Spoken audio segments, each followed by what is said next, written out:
Hi, I'm John. This is my show, An American Scheme, where I'm proving that Diana Ross is Michael Jackson's actual mother. Part of what I do is I have so much information, and a lot of the things are like this interview, okay? It's like Smokey's telling a basic story that he's told over and over. I can find you 10 other interviews where he's basically saying the same thing. But there's just little ways, a little different here and a little different, little subtleties and everything, right? And it's like, and so then I have all this other information, so I try and put it together in a nice little video for people to understand, but I have to try and pick and say, well, because I have so much stuff revolving right around this time, and so I can't put it in. I'm not capable of making videos like that, like a little short movie and stuff, and doing editing and stuff. Plus, I always feel that I have to give explanation. That's the other problem.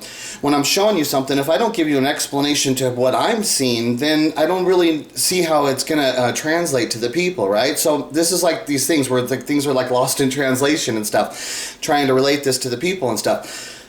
But it's just like one of these things, clearly, it's like, I don't understand how people can't understand that's like my story's solid, deals with real evidence, real facts, I'm not doing this bozo stuff like the truther community out there, just trying to make videos to try and get clickbait shit. Their stuff is crap. They use one little picture that doesn't really have any facts based around it, then they try and debunk all the story because it's stupid. It's stupid fucking shit. And because people think that that's actual, doing real investigation, they think that that's facts, those people have lost the ability to actually see what real facts are. And so, here we go. This is what real evidence looks like. And it's like, I could show you this over and over and over. This completely documents and backs up everything of what I'm saying. But for some reason, people think I'm making stuff up. I just don't understand this. Okay, so let's deal with some simple facts. We started as kids in the neighborhood singing. And we would do battle with the other groups in the neighborhood. And in our neighborhood, if the four Ames, who turned out to be the four Tops, if they were going to show up, you knew the best you were shooting for was second place. If we're doing these shows, we just sing for the girls anyway. Okay, right there. We're just singing for the girls anyways, right?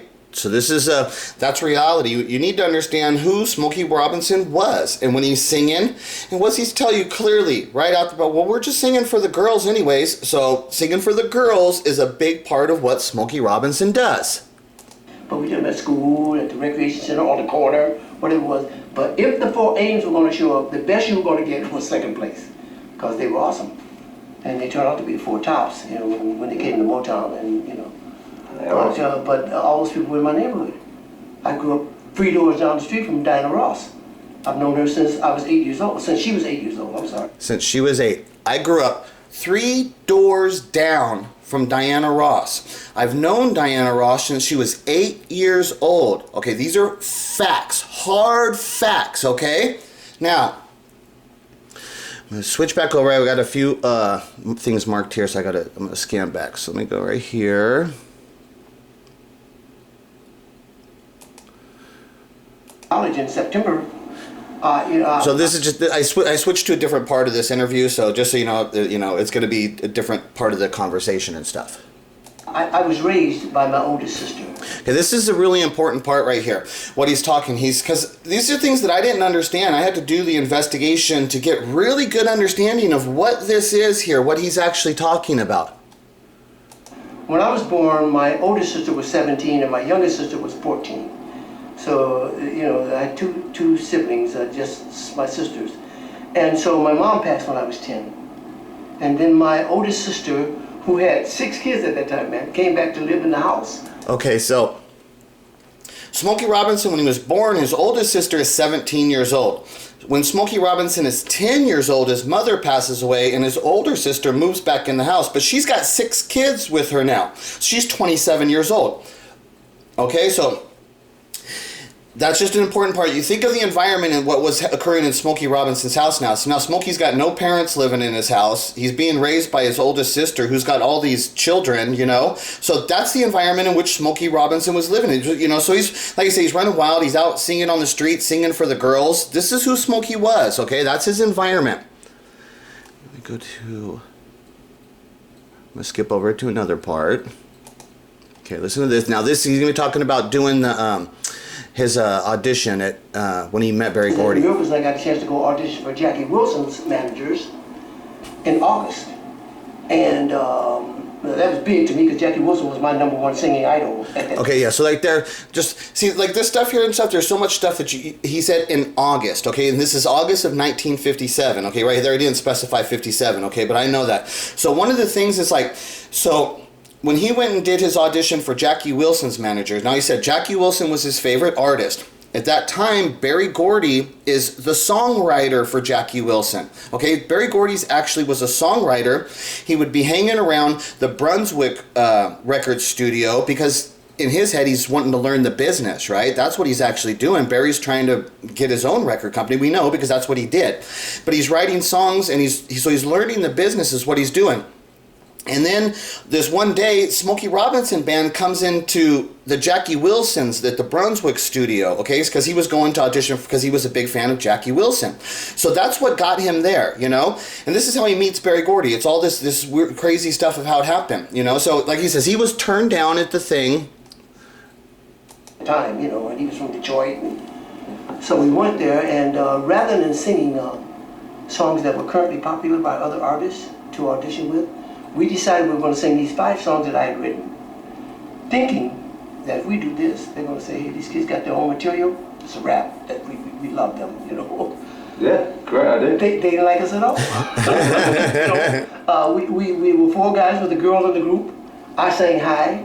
And at the time... Just think too right there. We're 4 guys with the girl in the group. Okay, the girl is Claudette, who ends up being... it was Claudette Rogers at that time, but she ends up becoming Claudette Robinson. She ends up marrying Smokey Robinson. They were married for a long time. Smokey's got his first 2 kids from her, which the kids are named Tamla, which was the first record company. Before Motown, it was Tamla. So they named their daughter Tamla, then they named their son Barry. So it shows you the significance to that moment in time, and that's even what they named their kids after to remember that moment in time and stuff too. But Claudette's in the band, okay? And he's not even 18 at this time. When he's doing this audition, he's not 18, okay? This is before so this is right, and then Claudette's like 15, okay? And they're young, and they're in the band, but he's dating Claudette. It's a big part to understand. It's like, at this time, and so Diana's a little younger. Diana's like 14, okay? So at this time, Smokey's already getting into the business. He's signed. He's gonna meet Berry Gordy here, you know. He's on his way. Claudette's in his band, which he ends up marrying her just like a year later, okay? It's a big part of when you really got to understand the dates and the timing and how old these people are and what's occurring right at this situation in the real world. Platters were the #1 group in the world. And they had Zola Taylor singing with them, who was a girl. And Tony, who was the lead singer, had a high voice, you know. So they told us, they said, you guys will never make it because, you know, we already got the Platters. So we don't need another group like that, so you will never make it.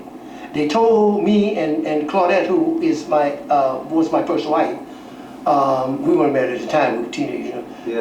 See, we weren't married at the time, we were teenagers, you know, but they did get married right after that, you know, it was like 1 year. She was still a teenager, you know, Smokey was like, maybe he was 19 and maybe she was 17, but she wasn't 18 for sure when they got married. I know for sure she was not 18. Her and me, that we should go and just sing with each other like Mickey and Sylvia, because they had a Love is Strange, a big, huge record, and they said, if you want to be different, you know, you guys should just, so we were rejected. And Berry Gordy was writing all of the hit songs for Jackie Wilson at that time. He just happened to be at that audition. I always tell people it was a God day because he didn't have to be there that day. It was a God day. And this is super, super important when you understand my story.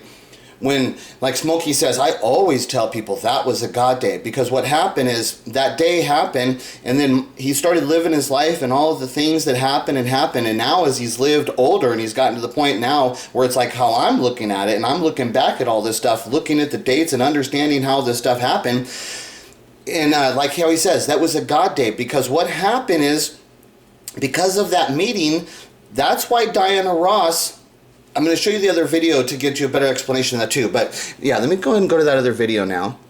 Here, let me go over to, I've got here. Okay, so now, You heard Smokey Robinson talking about when he met Berry Gordy, and that's a God Day. Actually, I need to play a little more of that so you can, let me let you hear, because when he's explaining the God Day. And we didn't have to go on the day when he was going to be there. You know what I mean? I always tell people that was a God Day, because Berry Gordy did not have to be there that day. We didn't have to go on the day when he was going to be. He was there just to turn in some new songs to Jackie Wilson. That's why he was there. You know, and so, like I said, Jackie Wilson's managers didn't like us because they thought we were like the Platters. And so we were going out of there and we were rejected, and Berry came out behind us. And he wanted to know where we got those songs from that we sang, because he was a songwriter and that's what he did. So he liked a couple of my songs. And he told me that, and he asked me if I had any more, which he shouldn't have done because I had a loose leaf notebook with about 100 songs in it. I've been writing since elementary school, you know what I mean? Yeah, I was gonna ask. But he liked a couple of my songs, and then he took me in a little room. He said he liked the sound of my voice. He took me in a little room, and I probably sang 20 songs for Berry that day. And he never said, okay, I'm tired, or, you know, that's enough, man, I gotta go, any of that. He just listened and critiqued them. Because at that time, all my life, since I was a little boy, I could always rhyme stuff. I've always made up poems, and I could always rhyme. My songs were all rhymed up really good. Yeah. But only 2 of them made sense. You know what I mean?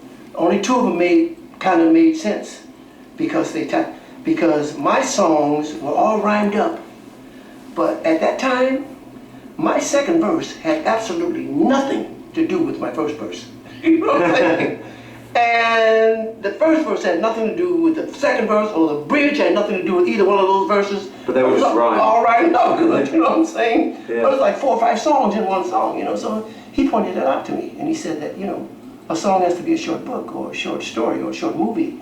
It has to have a beginning and a middle and an ending to tie in together, and you give people ammunition, and you give people, even if you don't tell them how it ends, you give them enough so they can make up their own ending.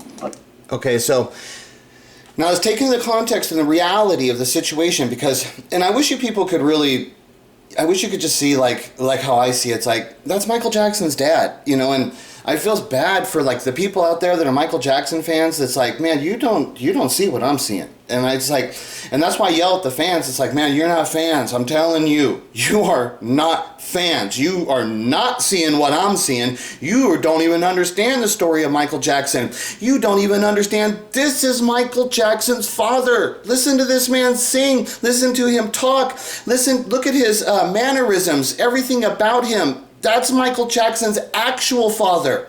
You know, so when you people can't see that, it's like, how can you guys be the fans and have the understanding like what I see? It's like, dude, you're nowhere near in the level of the fan and the understanding of what I see. You guys don't even get to appreciate seeing Smokey and understanding that's Michael Jackson's actual father. And hearing him tell these stories, it's like, that's Michael's actual father. Listen to this guy tell his stories. You want to look at Michael Jackson's life and how everything happened, listen to this guy. Listen to what he's telling you.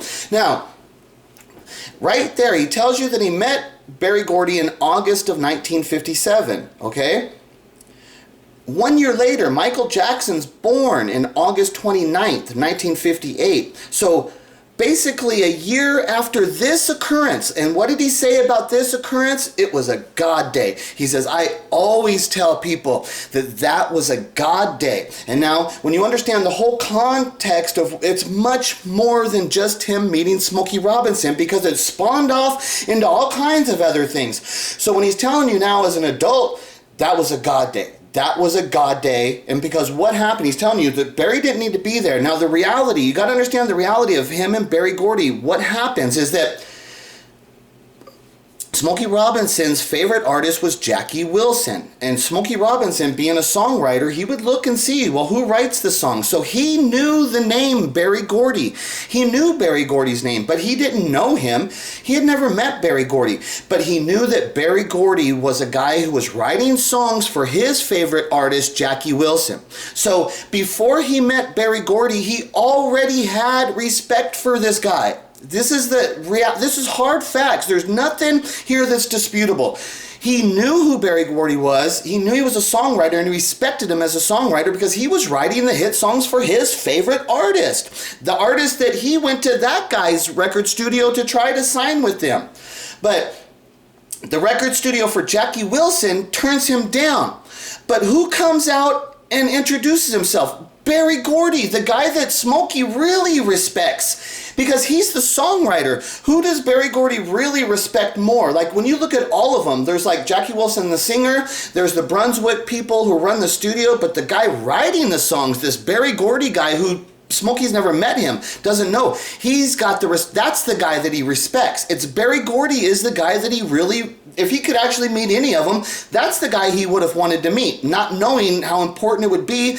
And then, like he says, it's a God day. So, and like he says, Berry Gordy didn't need to, so it's a God day on Berry's part, just the fact that he was there. But the fact that Berry was writing the songs for his artists is a whole build-up to allow that day to happen. Even before that day happens, there's already things that are happening within how the God works and stuff, right? All these things are already occurring. Like he says, that Diana Ross lives 3 doors down. He's being raised by his sister. All of these things have already occurred. All those things that led up to that one moment in time where he meets Berry Gordy. Okay, it's that what he's talking about, God Day. It's massive. Okay, so he respects Berry Gordy, and then Berry Gordy comes and shows him that he respects him. What would that have done to that young artist? It would have made him extremely proud and happy, and he would have very much wanted to do anything for Berry Gordy. At that moment, the connection between Smokey Robinson and Berry Gordy, it's like stamped in frickin' iron, you know,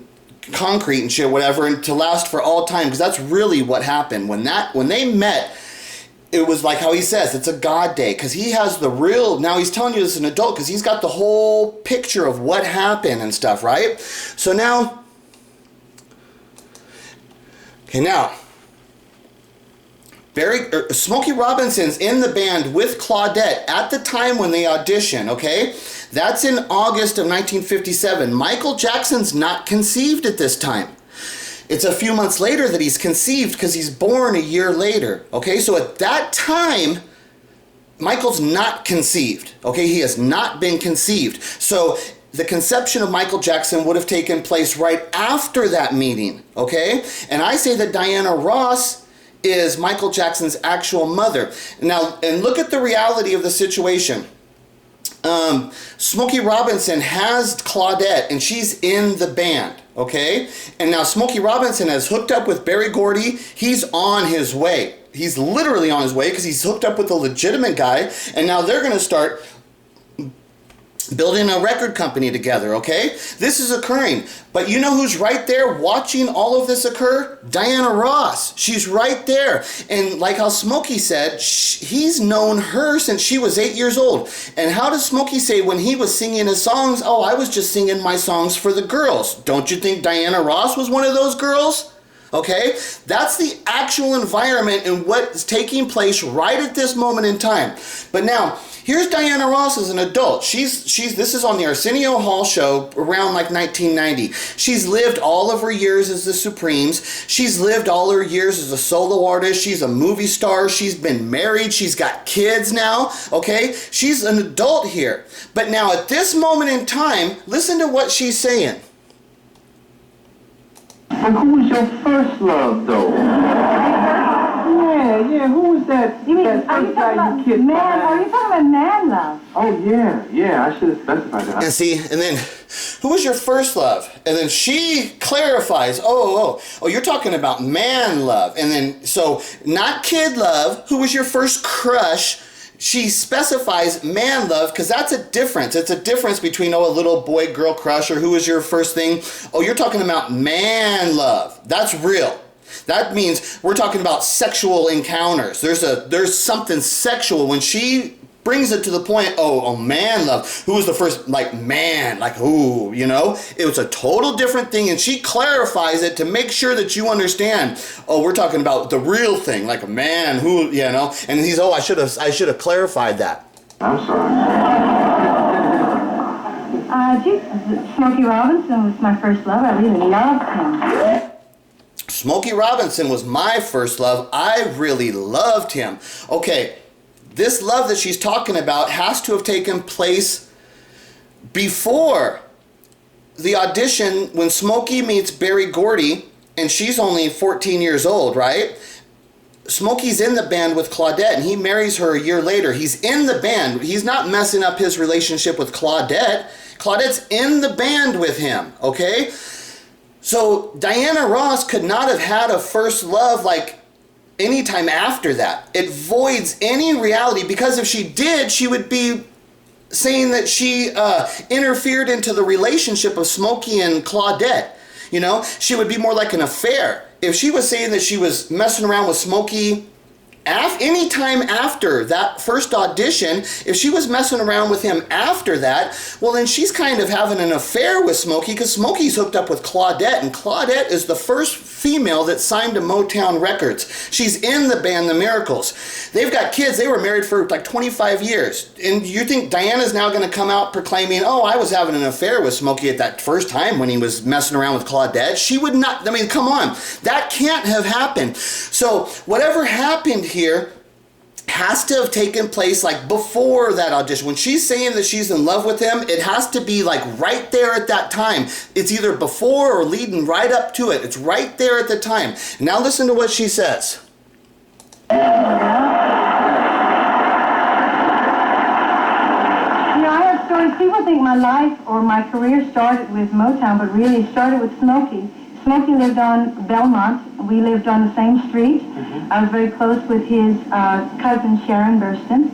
And I used to sleep over. You know how kids have sleepovers at Sharon's house. And I used to listen to the Miracles sing in the basement. And that was before I came to Motown. That was before the Supremes. And to me, I loved him. Okay, I mean, she just told you the whole goddamn story. She nailed down the dates, everything, specifying. This is before Motown. She tells you, I was in love with him. This was before Motown. This is before the Supremes. And she says, I was best friends with his cousin Sharon. Now, I think it's actually a niece, because I've heard her say niece, and there's always a confusion about that, right? But like I said, when you know the story that Smokey's oldest sister moved into his house and was raising him, and she had all these kids, okay? So one of her kids must be Sharon, who Diana was best friends with. So not only was Diana Ross living 3 doors down from Smokey Robinson, Diana Ross also was best friends with one of the kids that lived in his house, Sharon. Okay, so Smokey Robinson's oldest sister had kids. One of those kids that lived in the house with Smokey, it's that house, they all lived there. One of those kids is Diana Ross's best friend. So, like how Smokey says, oh, I knew Diana since she was 8 years old. It's more than that. Diana's also best friends with, I think it's his niece. She says cousin, but I think it's actually a niece. So Diana's best friends with Smokey's niece, and because that enables her to sleep in Smokey Robinson's house. She would literally be watching him playing down in the basement and shit, right? So think about just the reality now. Diana Ross can't, and she's telling you she's totally in love with Smokey at this time. I really loved him. He's the one who did everything. He brought me to Motown. She says, I loved him before the Supremes. And then she gets into the Primettes at 15, you know, and then in the Supremes a little later. So she's talking about something that happened at the exact time of what I'm saying, when Michael Jackson is conceived. This is what she's actually talking about. You look at the dates and the facts, and everything lines up completely perfect, so you get the real understanding of what Smokey's talking about when he's saying that's a God day. What had occurred is Smokey met Berry Gordy. Claudette's in Smokey's band, so Diana can't become Smokey's girlfriend. Smokey's got a girlfriend who's in his band. So when Diana Ross sees Smokey hook up with Berry Gordy, and now Smokey Robinson's on his way. Okay, but Diana Ross has been there that whole time. She's right there. She's been loving him secretly in her mind, right? Because Smokey's singing to the girls, just like he told you. He's been freaking getting these girls to fall in love with him. That's what he was doing. And then at the time when he gets his big opportunity, okay? You're talking just a few months after that, Michael Jackson's conceived. Okay, so maybe like around Thanksgiving or in the holiday season, what they would call like the holiday season, Michael Jackson would be conceived like right around that time. Diana Ross is sleeping in that same exact house because of the best friends and stuff, and they live right down the street, so Diana Ross could go stay in that house. It's totally common. It would be no problem for her to go sleep in that house. Now, Claudette would have had to go home, okay? Claudette's not sleeping in Smokey's house. I mean, she's not staying the night. They're boyfriend, girlfriend, but she would go home. She's still young. They haven't got married. So in that opportunity, think about the reality. If Diana Ross, and why is she claiming to have this love? She's got this serious, a real man love for Smokey. It's serious. That she's claiming this kind of love as an adult. Something must have occurred there. And what occurred? She had sex with Smokey Robinson and she got pregnant. That kid that she gets pregnant, that's Michael Jackson. That's why when Smokey Robinson is talking about that meeting of Berry Gordy as being a God day, because that's what led to Diana Ross coming and basically and seducing him because of that meeting. But because of that, like I said, they're kids. Okay, Berry Gordy is trying to build a record company around Smokey Robinson. And Claudette is in Smokey's band, you know, so they're going to work with that, and they're not going to think that's such an issue and stuff because he does marry her. So that's not going to be an issue because that's his wife. But if Smokey Robinson, at the time when Berry Gordy's trying to start his whole record company, the whole thing, and image is everything with Berry Gordy, he understands completely that he's trying to sell records to white people. And if you're trying to sell records to white people, being black people from more of a ghetto culture, your image has to be really clean. You got to know how to talk. You got to present yourself well. You got to have a clean image. That's all of that stuff was paramount for Berry Gordy when he was producing these acts and stuff. That's all clearly documented. That's well known. So Diana Ross changed the schools on March, her 14th birthday, which would be March 26th of 1958. So on March 26th of 1958, think about the timing of when Michael's born on August 29th, okay? So at that time, March 26th, she knows she's pregnant. Think about, you go back just a few months before that, what had occurred? Oh, well, Smokey Robinson had met Berry Gordy. That had occurred. Now, and then, but with Claudette being in the band, Diana couldn't be the girlfriend, so what would she have to offer Smokey? Her vagina. That's what she would do, being the little gold-digging seductress woman that Diana Ross clearly is. When you look at her career, it follows the same patterns. She went and seduced Berry Gordy right after this stuff, and when Smokey gets hooked up and when she's trying to get into Motown, she starts seducing Berry Gordy. There's like the Holland, Dozier Holland, the writers. She seduced one of those guys who's totally in love with her. This is what she did. She seduced people to get where she wanted, to get what she wanted out of these people. She used the only tool that she had is her female allure. She seduced the people to get the talent. She knew she wanted to go there too. She had a thing, but she needed these men to take her the way. She used her female allure. She seduced the men to get in the positions where she needed to be. So that's what and it started with Smokey, and she saw that because she did that, she was in. Once Berry Gordy now realizes that his main artist, Smokey Robinson, has gotten this Diana Ross girl. He doesn't know if Diana Ross can sing at this time, Berry Gordy. She's just some girl in the neighborhood. He doesn't care anything about her at the time. She's nothing. She's just an obstacle, something they've got to take care of now. Okay, so Berry Gordy, he's in his head, he's thinking, how am I going to fix this, you know? And so what you find out is that when you go and do the real history is that Berry Gordy and Joe Jackson are the same age. And they were both fighting in the Golden Gloves at the same time. When you track their history, you find out that then after they did the Golden Gloves, they both had interest in the music and they started pursuing musical careers. Joe Jackson actually, when he had his band, that's his actual band, the Falcons, in the early 50s, in his band is somebody that's actually famous. Most people don't know this. When Joe Jackson had his band called the Falcons, in that band is a guy named Pookie Hudson, who leaves Joe Jackson's band and starts his own band called the Spaniels. The Spaniels started a band with a front, he's accredited as being one of the founders of the creators of the doo-wop style of music. Pookie Hudson would be singing in the front, and he would have a few background singers singing in the back, okay? And he became a star.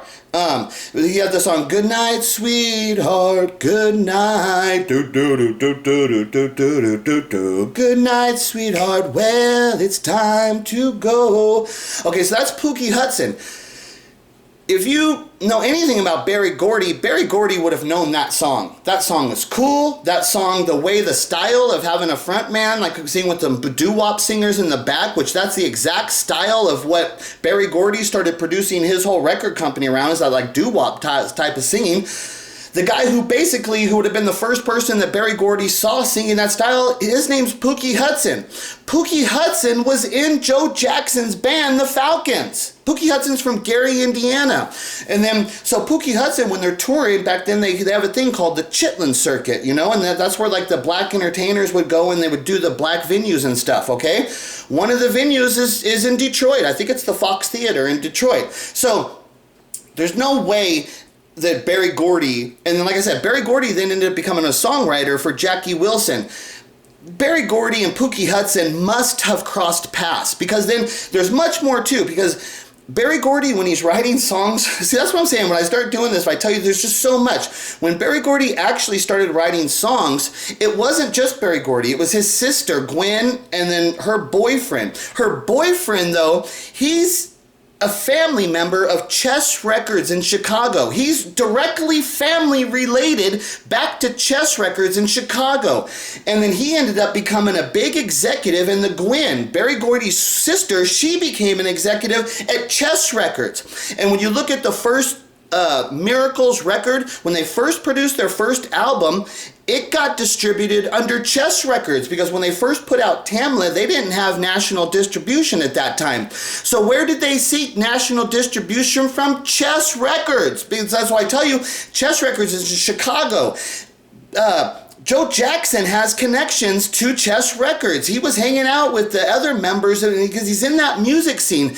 Joe Jackson knows a lot of people at Chess Records. There's more videos. I've done this stuff in the past, but it's all there, right? So this is how everything occurs. So when Berry Gordy's trying to think of a place, well, where can I put this kid? Joe Jackson, he knows Joe Jackson, and Joe Jackson has left the music scene to raise a family. He's got all these kids, right? So however it happened, and Joe Jackson's out of state. He's not in Detroit. He's in Indiana. It needs to be out of state. That's the other big thing, because you don't want that kid being born in Michigan. You don't want the kid. So right over in Indiana, it's still close. It's only 200 miles away. It's not that far, but when you talk about the crossing of state lines, what that does for the people, when they say Michael was born in Gary, yeah, I believe that too. And that's one of the biggest obstacles I have to think is when the people say, well, Michael was born in Gary. And I say, I think he was born in Gary too. I agree with that too.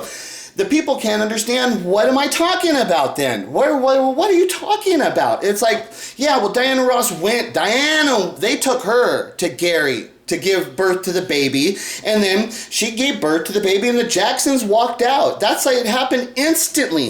That's when the people, it's like, dude, Michael literally, he was raised in that house from day one, you know, and Diana had to go back to her world. She wasn't sitting there raising the kids. Boom, as soon as she could, she gave the kid away. The Jacksons raised the kid.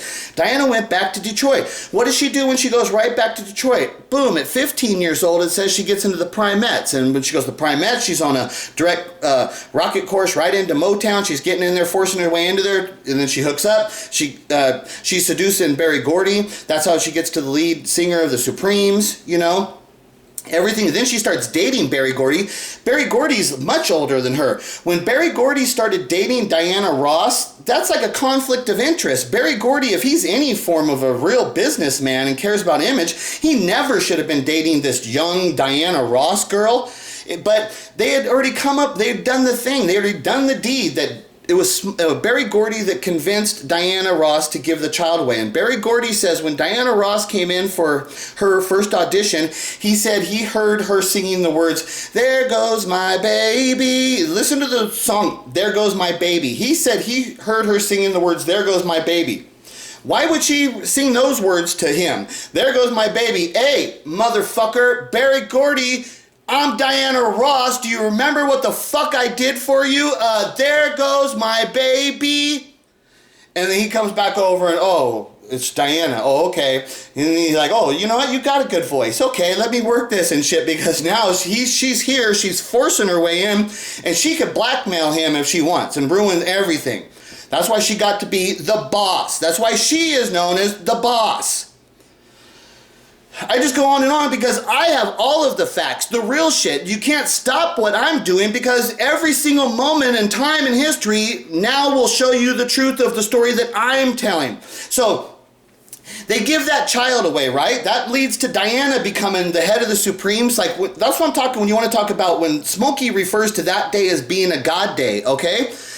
That leads to the Miracles hooking up and with Barry and doing, and then there's the song Shop Around. He says, my mama told me, shop around. He says, a pretty girls come a dime a dozen. You gotta find one who's gonna give you true love. And the song about Shop Around is about the telling of how they abandoned their kid. The Diana Ross was the little hooker girl that was pregnant, and they're saying, don't marry her, don't marry her. Just because you become a young man now, there's still some things that you don't understand now. Keep your freedom for as long as you can now. That's fucking what happened. And you can see the whole culture and how everybody's committed to Berry Gordy through all the Smokey's totally committed to Berry Gordy. Like when he talks about being a god, Berry Gordy came out and got him. So when Berry Gordy's saying, dude, you just screwed everything up. You got the girl pregnant. I can't do this. You know, Smokey's like, I fucked his shit up, right? And then now Diana, when they're saying, Diana, you fucked everything up. We can't do anything now if you've got this kid. And now you can see how her pattern, you can see in her head where she's feeling guilty and she would be willing to, she's just young, why would she want to raise the kid and shit anyways, right? You know what, let's get rid of that kid because look at what they're all on the verge of. And they say, we're going to give the kid away to this Jackson family, okay? They did that deal. That's what happened. And then, so when Smokey talks about a God day, that God day, think of all the things that spawned off of that. Because of that happened, he writes the song Shop Around, which becomes the first #1 million selling album for its Tamla, but that's what enables them to make Motown. Motown was built off of that song Shop Around. What's the song Shop Around about? It's about Diana getting pregnant and Smokey having to come up with the reality to get rid of, not marry her. That's what the actual song is about. So when Smokey's talking about being a God day, this is what he's fucking talking about. If he doesn't meet Berry Gordy at that moment, then Diana doesn't come and seduce him and she doesn't get pregnant by the future kid to be known as Michael Jackson. So then if she doesn't get pregnant, Smokey doesn't write the song Shop Around, which is the first million hit song for Tamla. Then they change it to Motown because then they realize too, that song Shop Around was like a dirty, more, it's grungier, it's a reality based. That's when they said, why are we called Tamla? We need a name that fits more of the reality of what we are. Motown. It changed the name to Motown, everything. This is actually how the fucking things happen. They were Tamla Records. Who gives a fuck about Tamla Records? But Motown, fuck Motown. That's cool. That's right on. Motown, fuck yeah. The name even got evolved because of this shit. That's what I'm talking about, a God day. This is how everything happened. So then because of that, Diana Ross sneaks her way into Motown and gets her whole thing, becomes the Supremes, that whole thing. So that's all spawned off of this incident, right? Then later on, because they gave the kid to the Jacksons, then the kid had so much talent and Joe wanting to take care of his family and brings the kid back as the Jackson 5. So the whole Jackson 5 thing is spawned because Michael never would have been given to the Jackson family if that didn't happen at that one God day when he meets Berry Gordy, and because of that Diana seduces him, everything spawned. Like when he's talking about a God day, when I tell people it's a God day, that was a God day. Look at the reality of what happened because of that meeting there with him and Berry Gordy. It spawned all of this stuff. There would be no Supremes, there'd be no Motown. Freaking there'd be no Jackson 5. None of that stuff unless that first occurrence happened with Berry Gordy and Diana Ross, because she could not be Smokey's girlfriend. She seduced him because it's just like what she's telling you right here. I was sleeping in his house because I was best friends with his niece. Actually, she says cousin, but it's his niece. She's actually sleeping in his house. And what she's telling you right here, I was in love with Smokey Robinson and I was sleeping in his house at the same exact time, coincidentally, that Michael Jackson is conceived. I just go on and on. Would some goddamn fucking loser tell me how I'm not fucking telling 100% facts, evidence, documented with real proof? And I got these stupid motherfucking losers telling me I'm making shit up. Fuck, you stupid Michael Jackson fans are the stupidest fucking losers I've ever fucking met in my life. I goddamn fucking hate Michael Jackson fans. You're stupid as fuck. Fuck all of you. Fuck you. This is what you're gonna hear from me because you didn't do anything for him. You won't even do anything to fucking help support me. Fuck you all!